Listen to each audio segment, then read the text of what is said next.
on Restream. Oh, a little problem with the tripod there. Okay, that's better. Okay, can I get the verse on the board? Yeah, Prashant Prabhuji. Is screen sharing open? You want to share, Prabhuji? Yeah, why not? Okay. I think Balram Prabhuji can give you the host, right? Well, no, I don't have to be the host. Just open up the screen sharing. Does he know how to do that? That's not so difficult. Actually, yes, Prabhuji is done. You can share now, Prabhuji. Okay. I'm just getting the verse. 1 minute. Okay, 9:29, right? Yes. Okay. Screen sharing. Yes. Oh boy. There it is. Okay, you can all see the verse? Yes, Prabhuji. Okay. Mangalacharan. Nama Om Vishnu Padaya Krishna Preshtaya Bhutale Srimate Bhakti Vedanta Swaminiti Namane Namaste Saraswate Deve Gauravani Pracharane Nirvishesha Shunyavadi Paschatya Deshatarane Namo Brahmanya Devaya Go Brahmana Hitaya Cha Jagat Hitaya Krishnaya Govindaya Namo Namaha Namo Mahavadanyaya Krishna Prema Pradayate Krishnaya Krishna Chaitanya Namne Gora Tvishe Namaha Vancha Kalpatarubhyascha Kripa Sindhubhya Evacha Patitanam Pavanebhyo Vaishnavebhyo Namo Namaha Jai Shri Krishna Chaitanya Prabhu Nityananda Shri Advaita Gadadhar Shivasadi Gaur Bhaktivinoda Hare Krishna Krishna Krishna Hare Hare Hare Rama Rama Rama Hare Hare Om Purnamadav Purnamidam Purnat Purnamudachyate Purnasya Purnamadaya Purnamevavashishyate. Let me just, yeah.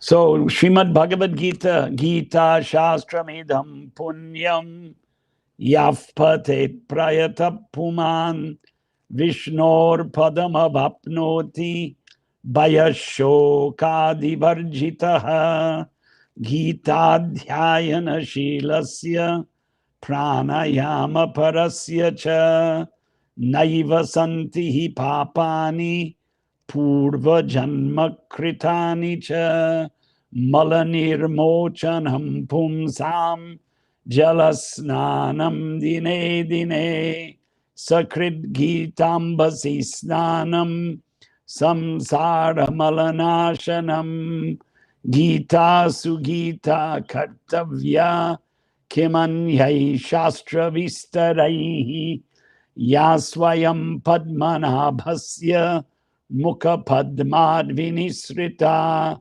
Bharatamrita Sarvasvam Vishnor Vaktrad Vinisritam Gita Gangodakam Pitva Punarjanmana Vidyate Sarvo Panishado Gavo Dogdha Gopalanandanaha Parthavatsa Sudhir Bhokta Dugdham Gitamritam Mahat Ekam Shastram Devaki Putra Gitam Eko Devo Devaki Putra Eva Eko Mantras Tasya Namani Yani Karmapyekam Tasya Devasya Seva. So that's Gita Mahatmyam. Srimad Bhagavad Gita, Adhyaya 9, Shloka 29. Samoham sarva bhuteshu name dveshyosti na priyaha ye bhajanti tumam bhaktya mayi te teshu chapyaham padapataha. Samaha, equally disposed. Aham, I. Sarva bhuteshu, to all living entities. na, no one, me, to me, dveshyaha, hateful, asti, is, na, nor, priyaha, dear, yea, those who, bhajanti, render transcendental service to, but, mam, unto me, bhaktya, in devotion, mayi, are in me, te, such persons, te shu, in them, cha, also, api, certainly, aham, I. Translation and purport by Srila Prabhupada. I envy no one, nor am I partial to anyone. I am equal to all. But whoever renders service unto me in devotion is a friend, is in me, and I am also a friend to him. Purport. One may question here that if Krishna is equal to everyone and no one is his special friend, then why does he take a special interest in the devotees who are always engaged in his transcendental service? But this is not discrimination. It is natural. Any man in this material world may be very charitably disposed, yet he has a special interest in his own children. The Lord claims that every living entity, in whatever form, is his son, and so he provides everyone with a generous supply of the necessities of life. He is just like a cloud which pours rain all over, regardless of whether it falls on rock or land or water. But for his devotees, he gives specific attention. Such devotees are mentioned here. They are always in Krishna consciousness, and therefore they are always transcendentally situated in Krishna. The very phrase Krishna consciousness suggests that those who are in such consciousness are living transcendentalists situated in him. The Lord says here distinctly, Mayi te, they are in me. Naturally, as a result, the Lord is also in them. This is reciprocal. This also explains the words, Ye yata mam prapadyante, tams tataiva bhajamyaham. Whoever surrenders unto me proportionately, I take care of him. This transcendental reciprocation exists because both the Lord and the devotee are conscious. When a diamond is set in a golden ring, it looks very nice. The gold is glorified, and at the same time, the diamond is glorified. The Lord and the living entity eternally glitter. And when a living entity becomes inclined to the service of the Supreme Lord, he looks like gold. The Lord is a diamond. And so this combination is very nice. Living entities in a pure state are called devotees. The Supreme Lord becomes the devotee of his devotees. If a reciprocal relationship is not present between the devotee and the Lord, then there is no personalist philosophy. In the impersonal philosophy, there is no reciprocation between the Supreme and the living entity, but in the personalist philosophy, there is. The example is also given that the Lord is like a desire tree, and whatever one wants from this desire tree, the Lord supplies. But here the explanation is more complete. The Lord is here stated to be partial to the devotees. This is the manifestation of the Lord's special mercy to the devotees. The Lord's reciprocation should not be considered to be under the law of karma. It belongs to the transcendental situation in which the Lord and his devotees function. Devotional service to the Lord is not an activity of this material world. It is part of the spiritual world where eternity, bliss, and knowledge predominate. So there's a lot of things. Should I continue the screen share or should I turn it off? Any opinion out there? Anything you're comfortable with, Prabhuji. Well, then I can look at all of you. Yeah. Let me see. Gallery view. Okay. So, I am going to refer to this. Oh. Personalist philosophy and impersonal philosophy. That is a focus of Prabhupada in the purport. So personalist philosophy says that there is God, a supreme person. English language definition of God is the creator and ruler of the universe. I'm looking at the dictionary. They have different, this is the Oxford American Dictionaries. So in the first definition, in Christianity and other monotheistic religions, is the creator and ruler of the universe and source of all moral authority, the supreme being. Well, you know, they didn't consider when they rewrote it. They rewrote the definition in the dictionary that in Hinduism, we call it Hinduism, but and Hinduism, that's another dictionary definition. Hinduism is defined as a major religious and cultural tradition of South Asia, which developed from Vedic religion. So we agree with that definition, that those who follow the Vedas are known as Hindus commonly, even though the word Hindu does not appear in Vedic literature. It appears in Chaitanya Charitamrita, so it's at least 500 years old as far as we know. It could be much older also. But it's a common way to refer to those who follow the Vedas. So now 6 philosophies came out of the Vedas. Anybody want to tell us?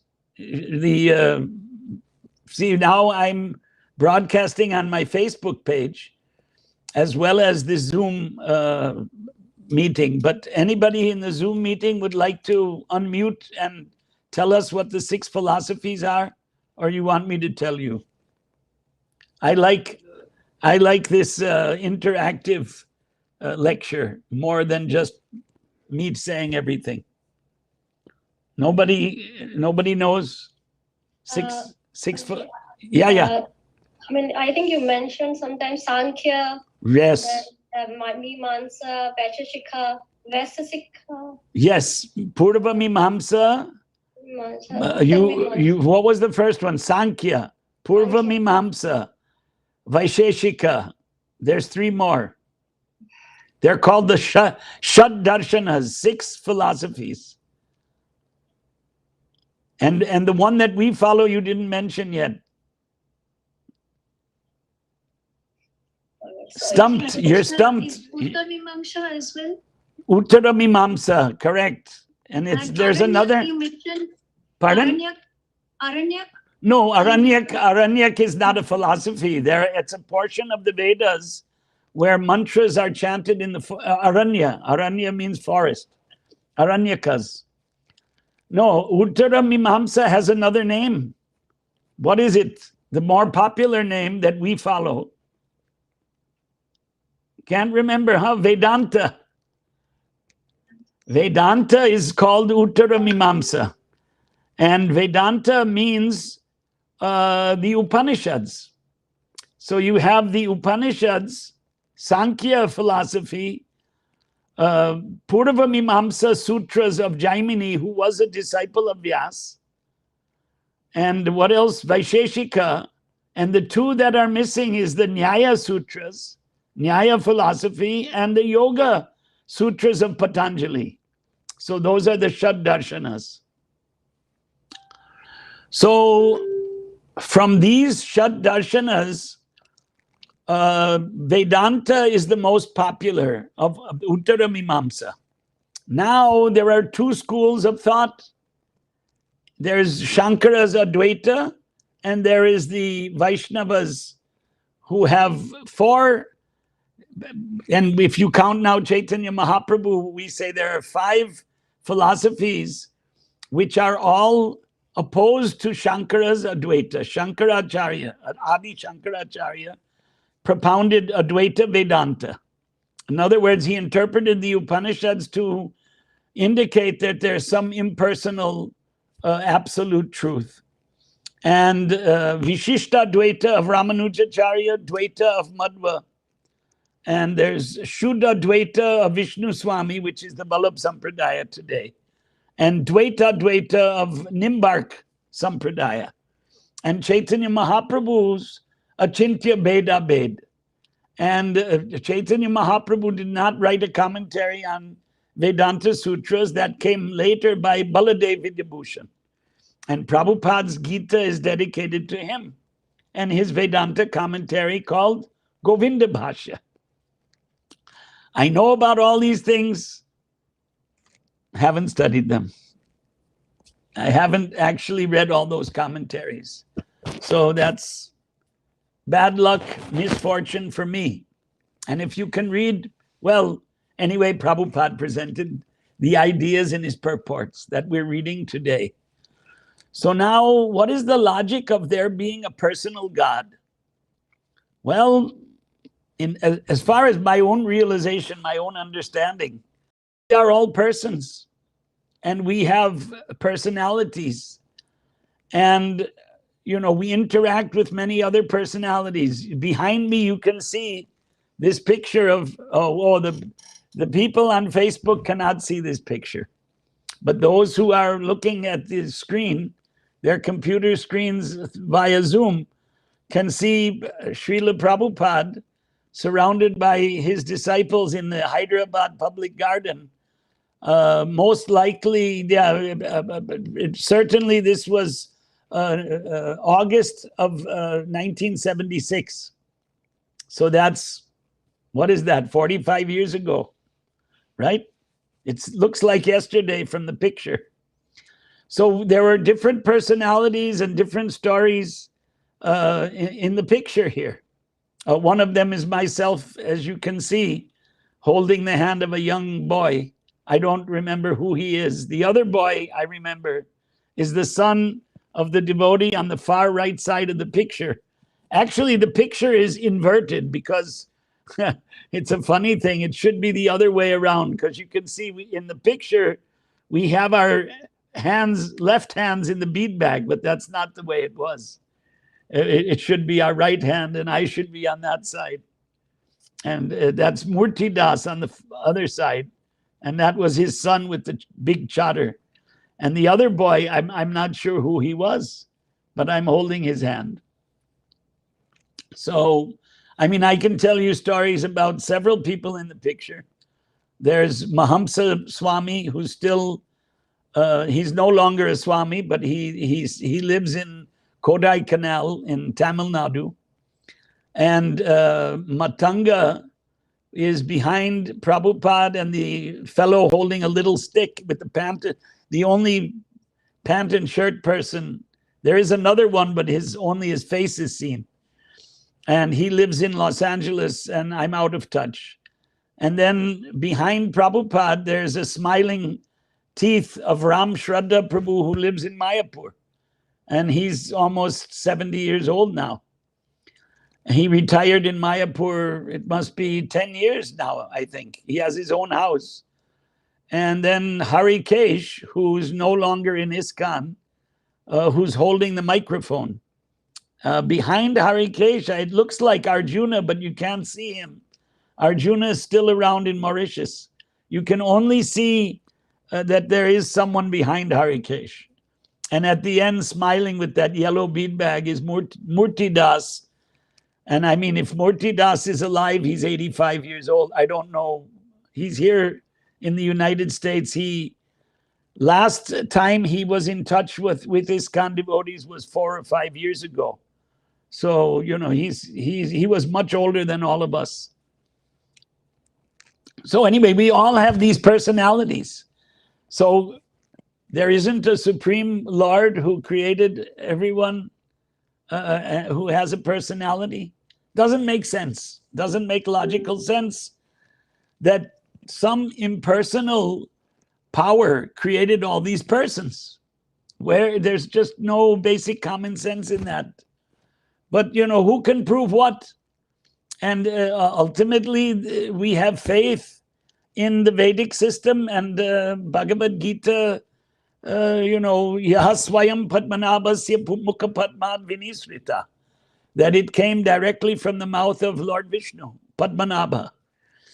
So on that basis, we accept it. Otherwise, life is a mystery. We come alone and we go alone.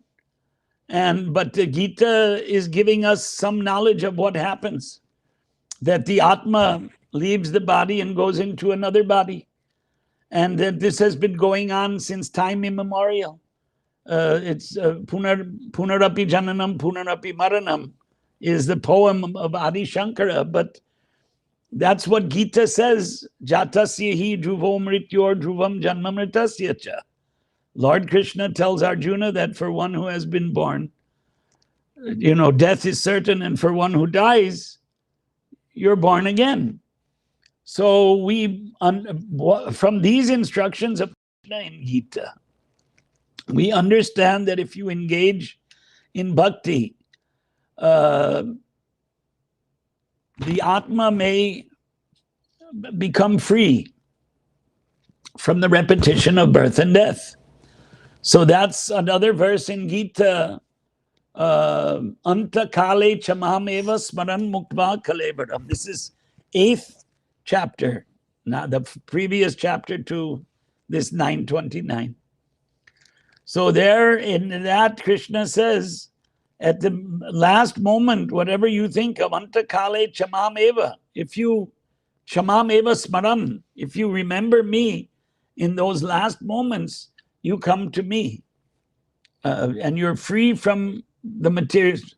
Muktva, having obtained moksha, having obtained liberation from the repetition of birth and death. How does it happen? It's something subtle. Nobody can see it. It's beyond the material senses.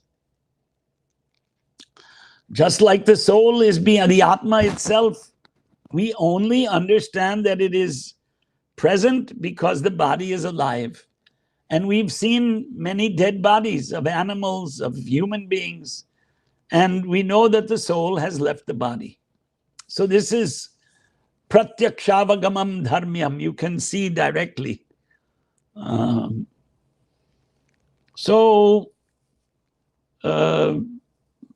Prabhupada talks about this reciprocal relationship between the devotee and the Lord. And in the Puranas, we get an idea of how different devotees interacted with the Lord, like Bhakta Prahlad, Bhakta Dhruva. What are those are Hanuman, Arjuna, and the Pandavas. So all of the Mahabharata, Ramayana, and the Puranas, there are many stories of devotees who interacted with the Lord. Now in the 10th canto, Dashma Skanda of Srimad Bhagavatam, there are many different devotees are mentioned who interacted with the Lord directly. But it's 8 o'clock. Lord Krishna has given a system for living in this material world, Sanatan Dharma. There are certain duties that we have according to gunas and karmas. This is in human life. Animals, they're fixed. Like we're taking a walk usually at this time in the evening, and we see many rabbits in this area. Let me tell you the frank truth. And, their job is to come out, eat grass, and go away. And I mean, I've seen hundreds of them, literally hundreds of them. There's just all over the place. And they're surviving. It's cold, it's hot. Lord has provided This is in the purport, right? What we read. The Lord claims that every living entity in whatever form is his son, and so he provides everyone with a generous supply of the necessities of life. He is just like a cloud which pours rain over all, regardless of whether it falls on rock or land or water. So, I mean, the verse says, I envy no one, nor am I partial to anyone. Samoham sarvabhuteshu. I'm equal to all living entities. Sarvabhuteshu. That means not only human beings, that also means the animals, the bugs, etc., etc. I mean, human society has evolved. You know, now modern society is very proud of technological advancement that allows me to speak to you right at this moment. Through the internet, we can reach people all over the world. But, you know, one thing with all of this mass communication, there is an overload. There's too much. You might be experiencing that. So, yeah, there are some advantages and there are some disadvantages.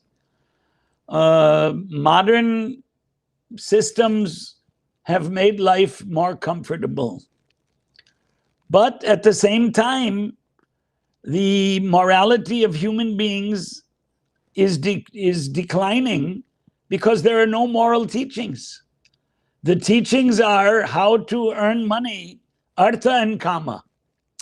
The four purusharthas of Vedas, dharma, artha, kama, and moksha.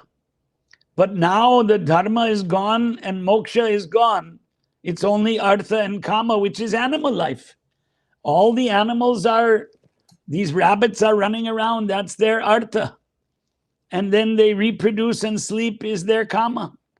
Even eating for them, I don't know if they hibernate. I know some animals go to sleep for months at a time because it's too cold for the weather. The weather is so cold that they just sleep for months.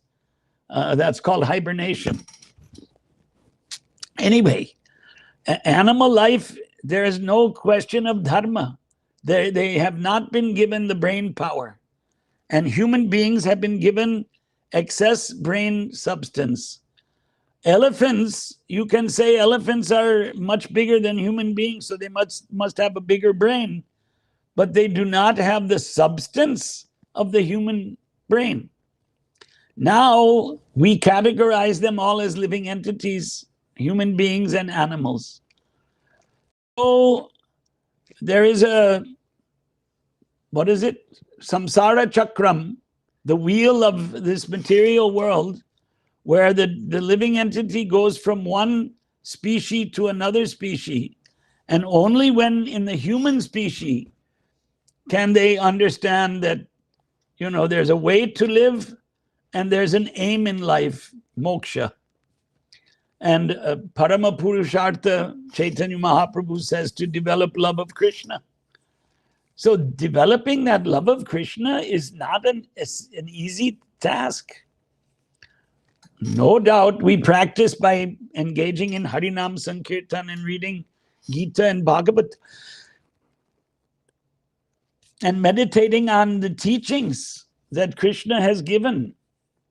For example, the basic teaching in Gita is that there's a varnashram system.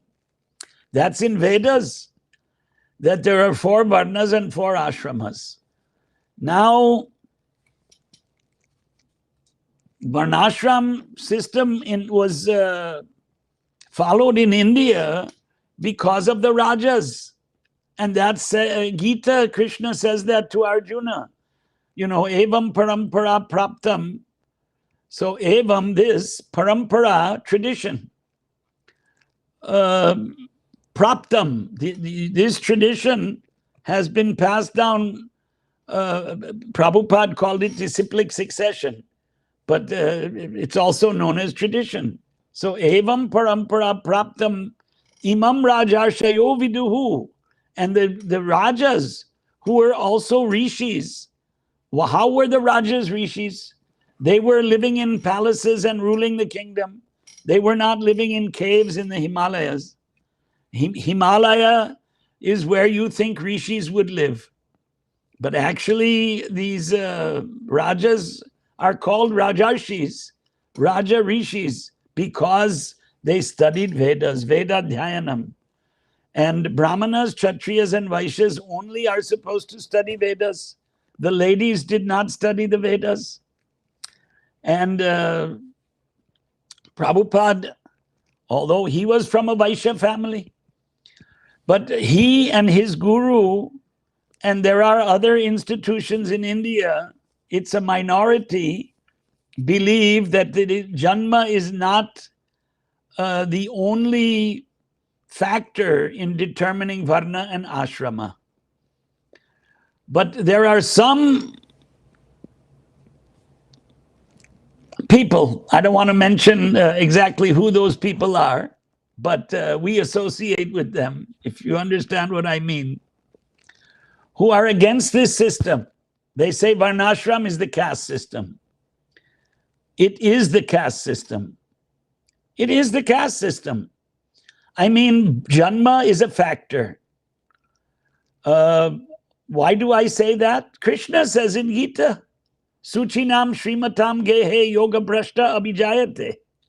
In the 6th chapter of Gita, Krishna says that if you could not complete your yoga, you would get a good janma. In the Suchinam, those who are pure, Srimatam, those who are wealthy, Rajarshayaha. The system of Rajas was a family line, a Vangsha Parampara. Now, we are Malechas and Yavanas, Westerners, and we didn't have these Vedic sanskaras. We didn't study dharma in the childhood, brahmachari ashram. We didn't follow that, and the Hindus are giving it up also, unfortunately, fact of the matter. But doesn't mean that the system itself is wrong. The British tried to denigrate the system so that they could destroy Hinduism, destroy the Vedic Dharma. And so they said that they, denigrate. There are other words, they insulted, they offended the caste system. They said it's, horrible. I mean, they did all they could to vilify the whole system, but the system is Krishna's system. Chaturvarnam Maya Shrishtam. I created this. So if somebody we know for many years, if you know what I mean, says that the system is wrong, he hasn't accepted what Krishna is teaching in the Gita. He hasn't accepted, he or she or whoever says that we don't accept Varnashram Dharma because it's the caste system, then you're not really a follower of Krishna in the Gita. And Prabhupada clearly told, now somebody wrote me a letter, I'm dealing with that letter, that Prabhupada had a different vision for India and for the West. And there was a morning walk in Prabhupada, of course, passed away in 1977. It's 43 years ago. And just like you see this morning walk picture behind me, there was a walk in Vrindavan where Prabhupada told Western devotees that women cannot attend the Varnashram college. And he said no twice. And those Western devotees said, well, Prabhupada, what should they do? And he said they should learn to cook and cleanse. Grihini. I mean, then a reporter in Chicago asked Prabhupada, boy, I could read that. Should I read that? I guess I should. I had it open and then I closed it, but let me see if I can get that. Yeah, I got it. Let me share this on the screen. It's very interesting.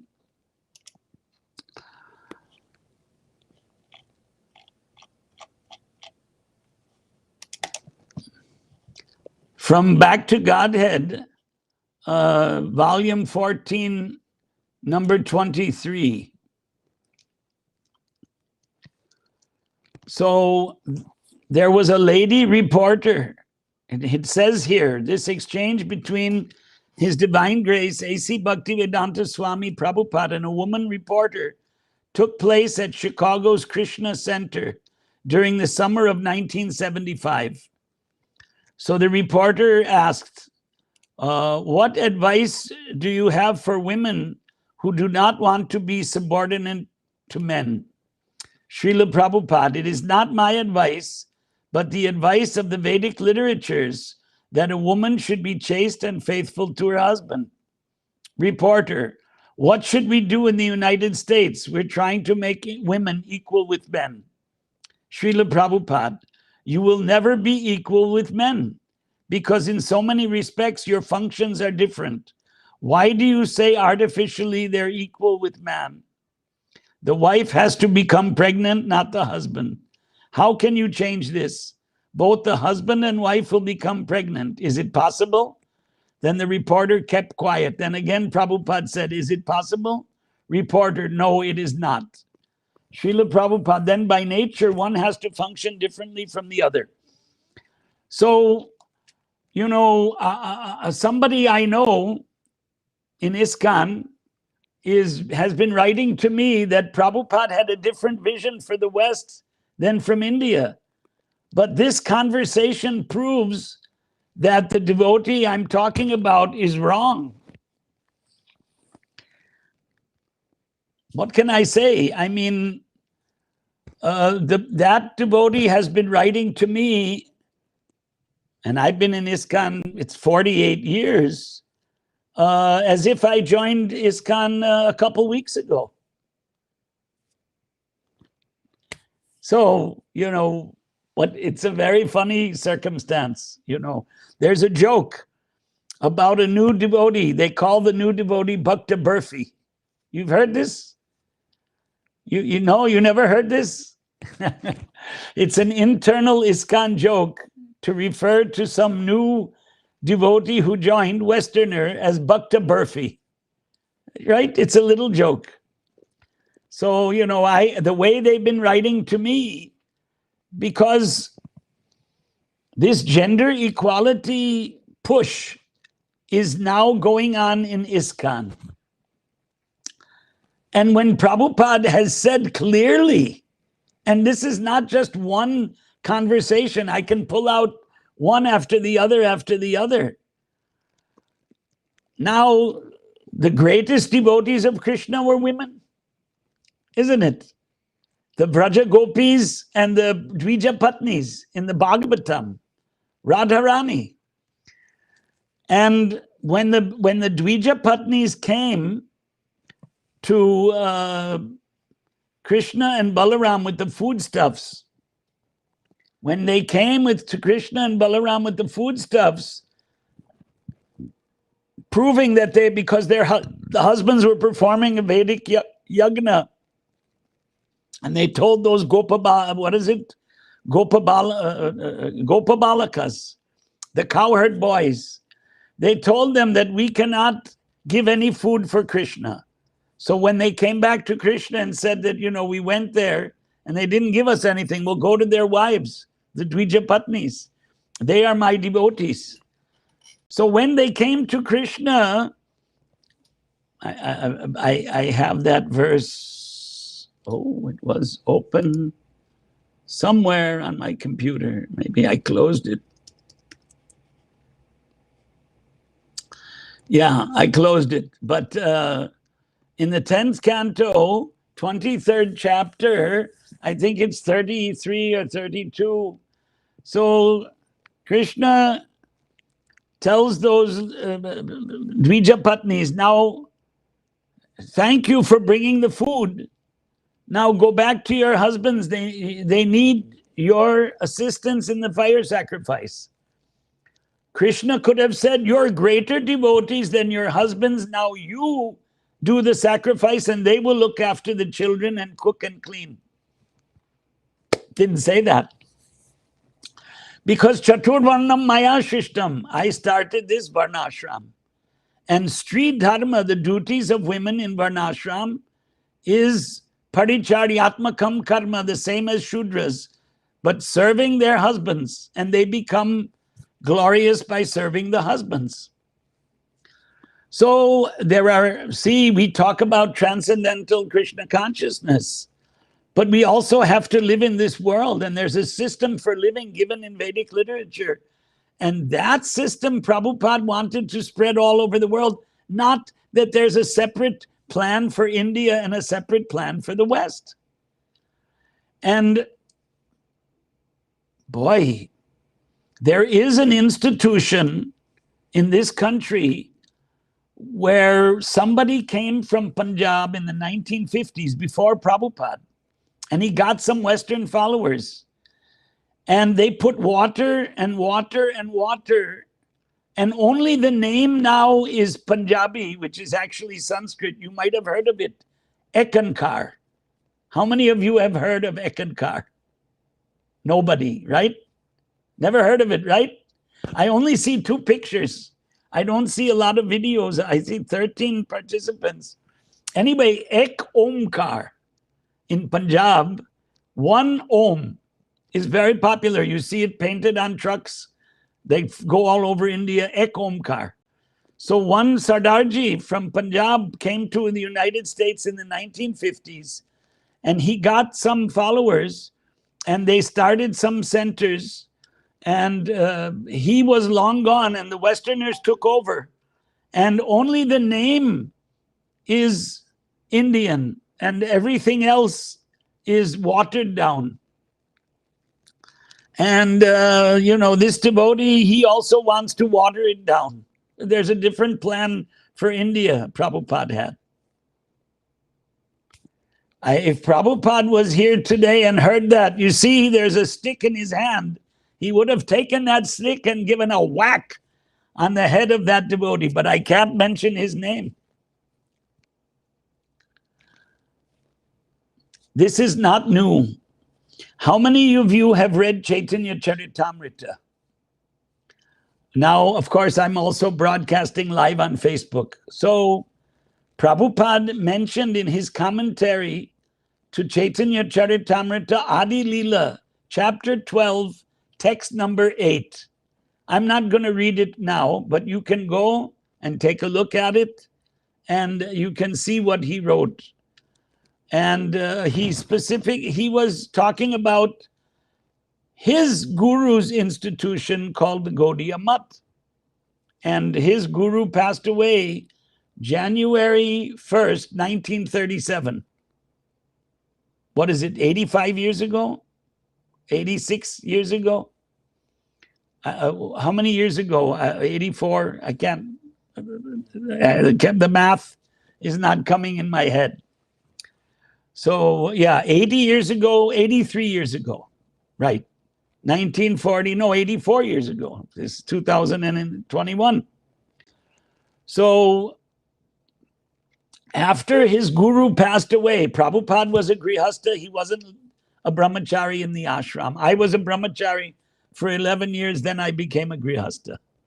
Prabhupada was never a brahmachari. He was, after college, he became not even after college, I think while he was in those days, the marriages were done very early. Maybe while he was in college, he was married and he became a grihastha. And he wrote that after his guru passed away, there were 2 parties, and one party created their own concoction. Now, some ISKCON devotees did that some years ago. They created a concoction called the Ritvik system of initiation. You might have heard of that. It's not a Vedic tradition.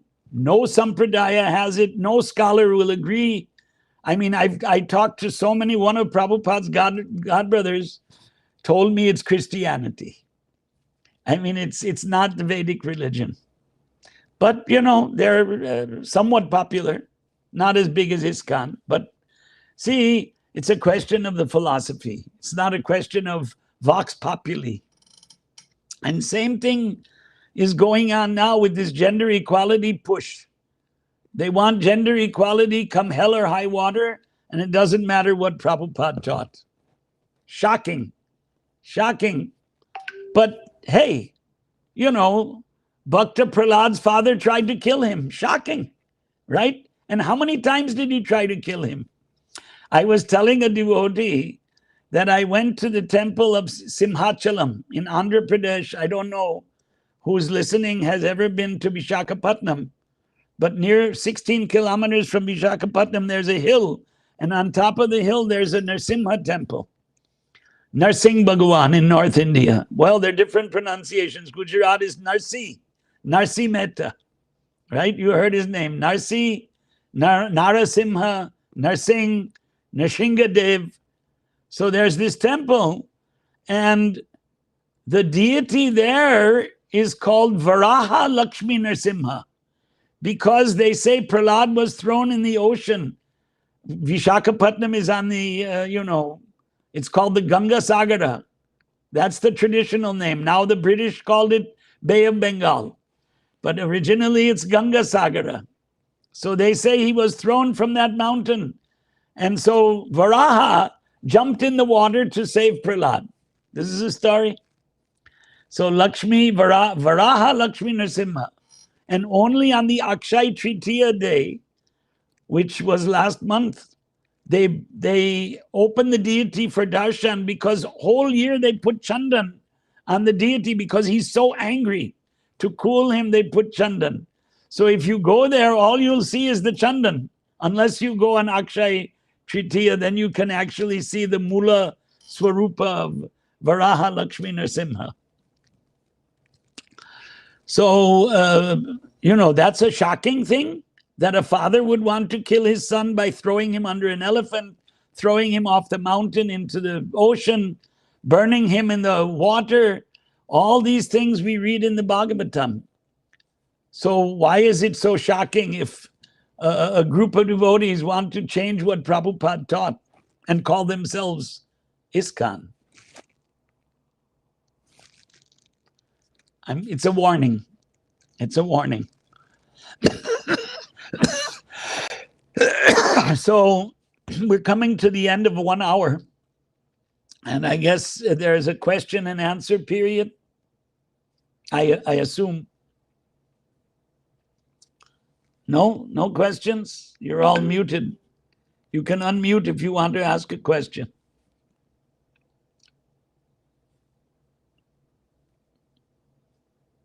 No questions? Hare Krishna Prabhu, Dandavat Pranam. Yes. I've got a question. Yes.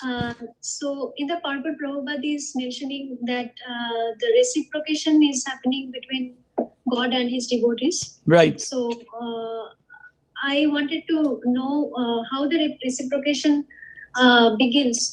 Is it first happening from God or Lord Krishna, or is it happening first from devotees? See, Prabhupada and our acharyas teach that we are sadhakas. We're following a path of sadhana. And in Gita, Krishna says, those who worship me with love, I will give them the knowledge by which they can come to me, right? Tesham satata yuktanam bhajatam priti purvakam dadami buddhi yogam tam yenamam upayanti te. So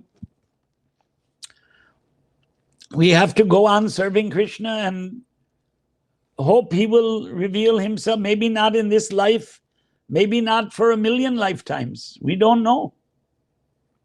We go on with faith, because what is life all about? Then if we don't have that aim in life, we're just animals. So we believe that he's communicating to us through the Gita, through the Upadesha Vedas and Vedic literature. That's the only explanation. The other religions are concoctions. And some religions are not even religions. Buddhism is not a religion because there's no God. Anishwarvadis, what is it? Shunyavadis. They have no dharma. They say they use the word dharma. But if there's no Ishvara, how can there be dharma? And we say Ishavasyamidam sarvam. So we believe, Sarvasya chaham hridi sannivishta. Krishna says, I'm in everyone's heart. So he's watching us. And we're struggling in Maya, right? Daivihi eshagunamayi mama maya duratya. No, that's another verse. There's one shloka in Gita, it's not coming in my mind. Prakriti stani karshati. We are struggling with the material energy because we're prisoners in this material body. The Atma is imprisoned. When it will get out and when it won't come back, it's up to him, But so while we're prisoners, we should be on our good behavior so we can get release. That's an analogy with a prisoner in a jail. Behave good, and after they're sentenced, they get released.